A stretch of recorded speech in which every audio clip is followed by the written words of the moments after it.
folks, we gathered you here today to talk about something that we're very learned in. We're experts in. We're like the greatest, most knowledgeable people of all time. The greatest. When it comes to anything Ultraman. Yep. Anything. Ask us. I am well versed in many Ultraman series. I have seen many of them. Have we mentioned that Ultraman Zaddy is kind of like a thing now? Ultraman Daddy. He's not Zaddy yet. Daddy is a thing, and then there's Ultra Dad. They're two very different things. Yeah. No, there's Ultra Dad and Ultra Daddy. Ultra Dad is a tier that I'm gonna reach one day. I hope. I fully expect to be on that level one day. Ultra Dad, okay? Yeah. Ultra Daddy, on the other hand, is Ken Zato. Yes. And if you guys haven't seen Ultraman Rising, very, very, very much recommend it. We did an episode on it, I'm pretty sure. Yes, we did. Yeah. So you guys can go check that out. Yeah, we have another new Ultraman thing to talk about today, and that's the premiere of Ultraman Arc. Is a general vibe that we're going with. Follow me here, okay? Mm-hmm. Since the end of Geats, I felt we said goodbye to a lot of mature themes. Mm-hmm. And what I'm seeing, other than not watching Gotchard, so I'm gonna refer to you on that one. But I haven't been watching Gotchard. I stopped. Boom Boomger, okay, because Boomger. I am watching Boom Boomger. They're taking this very regressive child, younger audience focus, but they're doing it with a lot of panache that is keeping like the action sequences fresh, keeping a lot of very good camera work. At least this is what I'm perceiving, because the storylines are very, very so-so. And I felt this was a very by the numbers, even for me not knowing much of Ultraman. You know what I mean? Yeah. So this seems... So Blazar is a very not typical Ultraman. Right. Extremely not typical. I did not finish Blazar, just so you guys know. We watched, 6-7 episodes, and I did not finish it.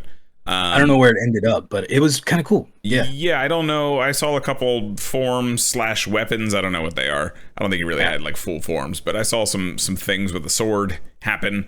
And this is very much a return to classic Ultraman. And kind of what always turned me off with the other Ultramen is when they start fighting, it's just kind of like kids bashing into each other in like a wrestling ring. And that kind of happens here. Yeah. So for you, it felt very familiar. Yeah, it was like, oh, okay. So this is like when we watched like Dyna, when I've tried to watch like Nexus was a lot better at it. That's why I got through way more of Nexus than most other Ultramen. Tiga feels this way. Like the original Ultraman feels this way very much like Arc does.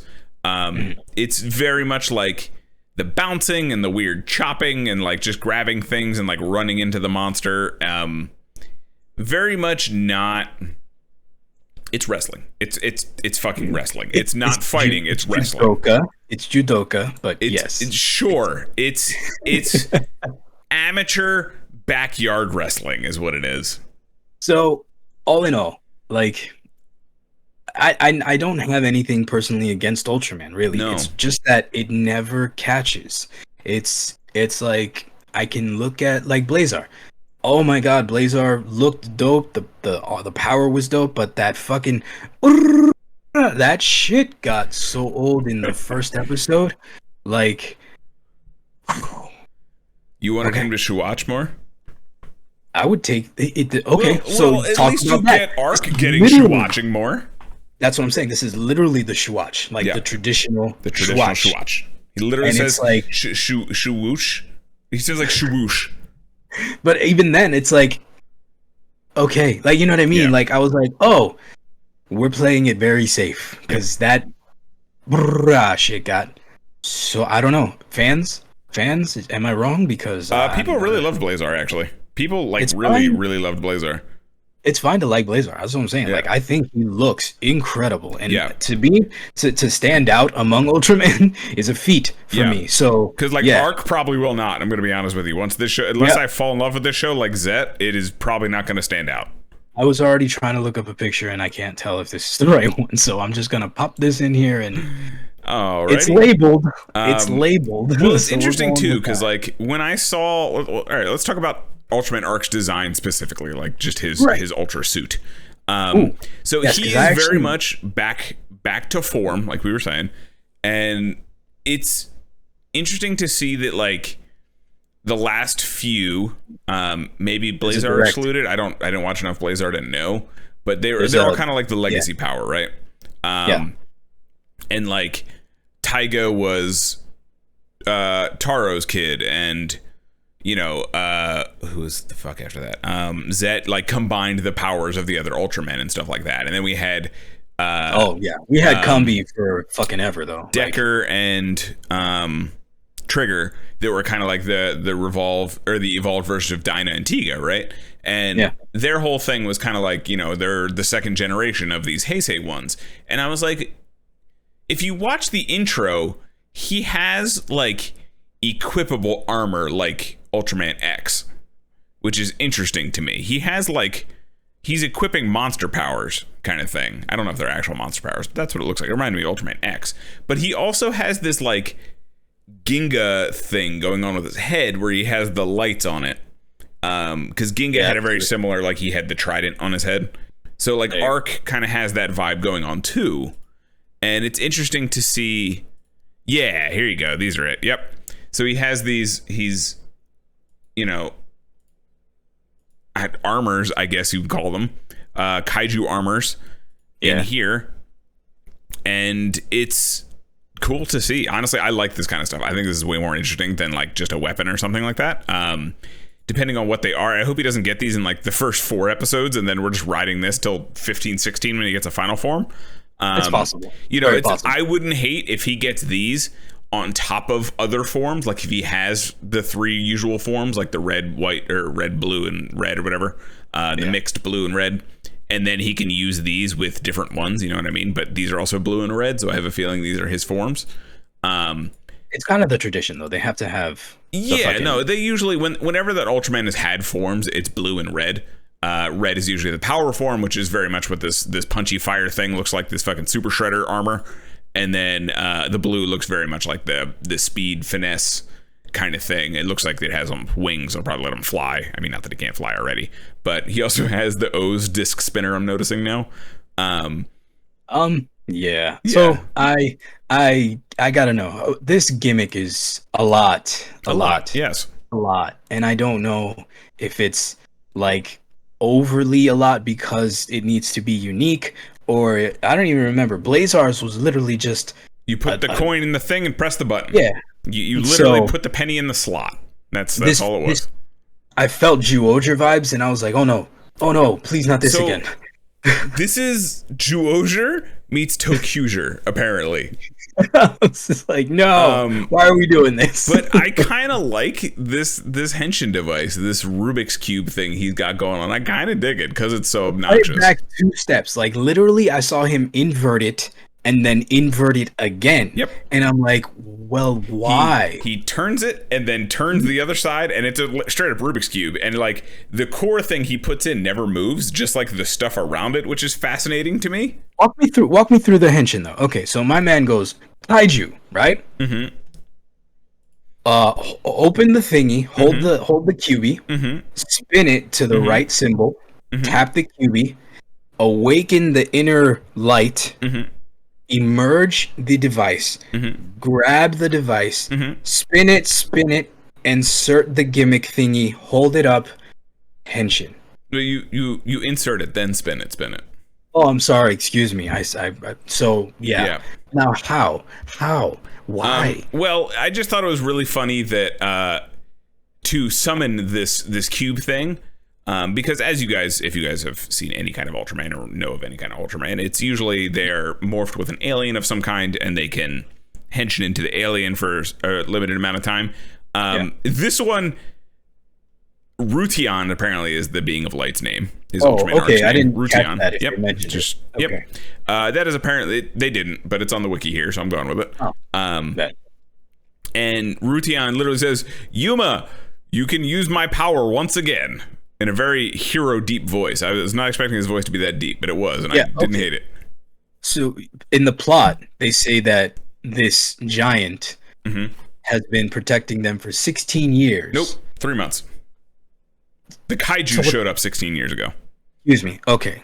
Because now I have questions. Yeah. I had questions about that. Yeah. So now that makes more sense. Yes. So there was what they called K-Day. There was a Kaiju Emergence Day, quite literally. Which sounds like the way to go. Let's fucking go. Yeah, Come on. I kind of like actually loved this aspect. So we find out that the Earth has been plagued by kaiju for the last 16 years. Like shit just popped off, and they said, I believe 7 kaiju just emerged and started terrorizing the world. Not just Japan, the world. And so they developed the Kaiju Defense Force, the something like that. GDF, something like that. Yeah, I forget exactly what it stood for, but the Kaiju Defense Force essentially. And then eventually they create Skip, which is more like a research team kind of thing, and that's what our hero Yuma is a part of. He's kind of like the rookie, not necessarily a rookie, but he's the youngest member of the team. And for the last 3 months, this Ultraman arc, they just know it as a giant who fights kaiju. Mysterious giant. They call it Mysterious Giant. Mysterious giant fighting kaiju for the last 3 months, and obviously that is our boy Yuma. And when he summons, so like it is very common for the Ultraman to not talk when he's out, right? When he transforms into him, but he'll still communicate with his host, I guess is the best way to describe it. So he talks to Yuma. Rudeon talks to Yuma, and he's like, "You can use my power." And he's like, "Are you sure?" He's like, "Yeah, go for it, bro." And then fucking Yuma just like, Scott discovers the power of love, like fires this thing out of his chest. It's dope because it looks like, I get it, like it's a sentient entity inside of him. That makes sense. But what doesn't make sense is the fucking gimmick. Like the gimmick literally like shoots out of his chest, and he does that. Like he's got a cube. It's literally a cube. It's not even just like a square. It's literally a fucking dice cube. He presses it, puts it in, yank, yank, yank. Ultra. I don't remember what he says. I don't think he actually says anything. I think he just holds it the fuck out. And he doesn't have it. He rises, right? He does it. Which something very interesting to this whole thing is, did you notice where he said, or when he was younger, he had a dream about him drawing Ultraman arc? Okay, so that was him. That was him drawing Ultraman arc, yes. So there's some kind of tie. All of this is very much like the series is going to be putting together what happened over the last 16 years. I guarantee it, because that's kind of what they set up. Getting answers of the questions that they've started here. So I'm curious if Yuma is a being of light. If Ruteon has been with him the whole time. Like what all of this is, kind of thing. Now, because I don't know, I'm just guessing. But I thought the weapon was a clue, because isn't the glasses a gimmick from a former Ultraman? So Ultraman Zero henshins with glasses, right? And I thought one of the characters we see was gonna be him, which he still could be. But that's what I thought something similar when I saw that. But here's the kicker, and why I made the Tokuger thing: the whole gimmick is imagination. So I think that's just his like dumb boy imagination brain, to be honest. Well, what he does with this, so he has these construct powers where he made a shield. And yes, well, that's most Ultramen have those kind of powers, right? Like Ultramen usually have a grab bag of just ridiculous energy powers. Like I've never the original Ultraman would make a shield wall. He did a very similar shield wall. He threw the fucking energy buzz saws. He did all that kind of crazy stuff. Yeah. No, what I mean is, like, I've never seen one be this level of creative with their own shit. Yeah, because they do something kind of unique with it. Yeah, that's what I mean. Like, yeah, so he's holding this thing out, right? And the monster's attacking. We can talk about the monster in a minute, because that monster was kind of cool, actually. But the monster's attacking. Is it a legacy monster? I didn't know. Hold on. No, it's just a new one. It's a new one. But he takes this energy shield, breaks it on his fucking head, and stabs the monster with it. And I was like, you have my attention. That's what I'm saying. Like, they have these moments. You have my attention. where I'm like, okay, well then, if this is not a children's show, I'm gonna watch, but everything else screams children's show, like Yes. to the point where And it's unignorable. Usually I'm really okay with overlooking that, but yeah. this was so by the number. That's Shagong. Shagong. I thought, I'm not gonna lie, I thought they were saying Shagoff at first, and then my brain heard Jagoff, and I was like, this is a children's show you guys are dubbing. You know that, right? Well, like, there's no way his name's Jagoff, but like that's what my brain hears. Because it has this extendo. Because it has the Jagoff head, yeah. It has the neck, yes. But yes. But yes, this is Shagong. Shagong is a cute rock-eating carnivore, apparently. Okay, no, because all right. Well, wow. It's a carnivore. It just starts eating rocks.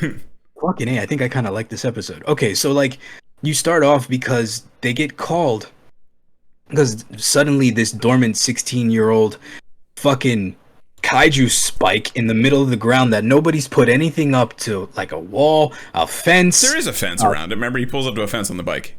That is a barrier that is like around your good wall. It's a wall. It's a kindergarten anyway.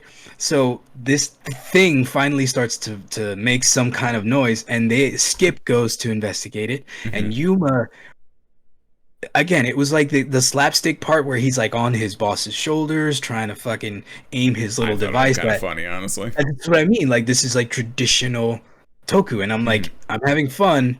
Yeah. But I need something else here. And they gave it to me in the form of fucking cosmic horror, okay? Yep. So, like, the thing inside of fucking dark cosmic Ankh. Because that's clearly like a dude's hand on a puppet with a green screen arm. I'll take it, because you can't not do practicals in this kind of environment and it not just get a pass. You know what I mean? Like, practicals are gonna go. You're good. I'd rather that practical than a bad CG, like bad tracking shit. You know what I mean? Like Ankh on a bender. You know what I mean? But no. So like immediately, like I'm like kind of waiting for something to happen, and what does happen is inside that dormant shit, this fucking alien chest burster emerges from it. This handy thingy just emerges right out of it and shoots at their faces, and they're like, "Oh shit!" And immediately I'm like, "What just happened?" Yeah. Where are we going? All of a sudden, Yuma's like firing a camera flash at it. I don't know what's going on. But like, it was like, what is that thing he's using? It's useless. You know what it looked like? It looked like they took a replica of the cutter from Dead Space and like chopped off. They tried to, but like they made it the like flashbang version instead of an actual cutter. Yeah, that's what I mean. It's like this whack discount Temu version of it. It's like the Dollar General version of the plasma cutter. It just like lights up, and you're like, "What?" So he's trying to find this thing, and then they go, and this thing ends up being this parasite that digs into a rock crevice that latches onto with one of the coolest. We got a kaiju cam in this episode. There was an actual kaiju cam. Like you see this thing, you are in its like first person as it's crawling around, and it dives into the ground, and you are first person flying through the earth until it finds our boy Shagong. I remember, because I'm old, Tremors, that perspective when we're digging through that fear that you feel that this monster is just crawling through the ground and there ain't shit you can do about it. That's what this was. And it was like, whoa, okay. And it's digging and it finds another monster and you're like, what the fuck? And it's like, hey, okay, we had this and now we have it latching onto yet another monster who they finally track it down, and the first thing we see is it's just like spinning, chewing on a fucking granite boulder. It's like, and it just chucks it aside, like, what up? And then it fires its fucking Shagong head right into the doorway of the cave, and you just gotta back out real quick. I can't remember the last time I was that intrigued by an Ultraman monster. Like, holy shit, that's dope as fuck. And it's a badass, and it whoops his ass by eating more fucking rocks. Yep. So we come to find out that this monster, this kaiju, is typically a carnivore because Skip, again, has access to a database. They've been studying kaiju for the last 16 years. So they have all this, like, kaiju have been around. Nothing is new. It's just a matter of figuring out what is going on. Right. So they have a database, and they figure out that it's Shagong, and it's normally a carnivore, but they meet someone who might be the closest thing I've had to a real reaction in a series I've seen in a long time, maybe since Buffa. Shindo's is my allegory. Like so he is horribly offended that there's no coffee in the office. Like to his soul. I felt him. Yeah, I went, yeah, no, that's a reasonable reaction. Yeah, he's like falling over and like flop sweat and like had to take his glasses off. He's like, I'll take instant. It's fine. So and they're like, we don't even have that. And then he's like, it hurt his soul, brother. Like I have emergency instant coffee I keep on lockdown. Yeah. Nobody touches that because in case the power goes out, in case I need fire, you know what I mean? If we're going to sticks and furnace energy, I got coffee. We have coffee still. It's fine. We'll figure it out. My man comes in. He's like, you don't have to fresh grind the beans. It's fine. We'll use pre-ground. And then like, we don't have that. And then he goes, well, I mean, instant coffee is fine, I guess. And they're like, we don't have that. Unacceptable. It's how? Like, how do you not? How do you exist? I don't get yes, it. that is a very reasonable, real reaction. Yes. Honestly, we have a cup every show, right? Every show. Yep. And I promise you, this is my third or fourth cup of the night. So, like, yeah. Yeah, this is my fourth for the day. Yeah, you know what I mean? It's just a rolling big one process. Counted as one. So, yeah, this is my fourth for the day. It's usually like I have to balance my coffee to blood. You know, it's usually one of the. Usually, I just have it right in the IV, but I decided to be practical today. So we got to be presentable, you know. It's we got to do the show. We got a show to do. Yeah. But I, honestly, like Shindo immediately struck me as that's my guy. You know what I mean? Like he's the company guy. He knows what's really going on. He's being sent there by the overheads to skip in order to, I guess, keep an eye on them. You can tell, but in the meantime, he's just being presented as the new help. But his character, other than the coffee addiction, is this very calm but knowledgeable, you know, dude who knows what's going on. So immediately I'm like, I dig it. He knows what's up. Something big is going to happen. Clearly knows what's going on. Either he's going to be another Ultra or he's just always going to be the guy in the van. But he's not going anywhere. So straight up, Team Shindo. Between him, we didn't even mention fucking Peabody. I'm talking about the other characters now. So because they're very played down this first episode, there are the other characters that are, you know, sprinkled in. It's UP right now. Thank you.